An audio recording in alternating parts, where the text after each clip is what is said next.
నన్ను ఎంఐక్క బూతులు తిట్టారు, జగన్ గారిని బూతులు తిట్టారు. ఇక్కడ ఒక్క విషయాన్ని నా మీద ట్రోల్ చేస్తున్నారు కదా, దానికి సమాధానం చెప్తా. నేను కూడా బూతులు తిట్టా. Spur of the moment.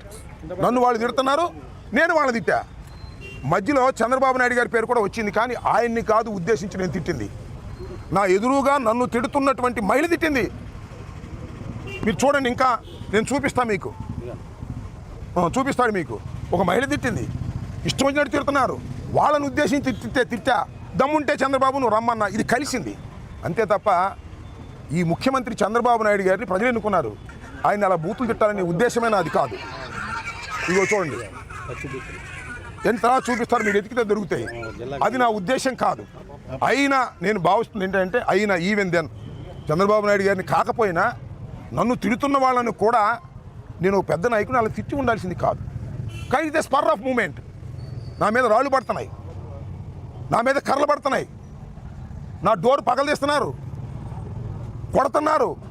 దిగుదామంటే పోలీసులు అడ్డం వచ్చారు. అప్పుడు బయటకు వచ్చి నేను మాట్లాడిన మాట వాస్తవం. అది కూడా ఈ వయసులో ఇంత పెద్ద నాయకుడిగా ఉన్నవాడిని మాట్లాడుకోకుండా ఉండవలసింది నిజమే. కానీ స్పర్ ఆఫ్ ది మూమెంట్.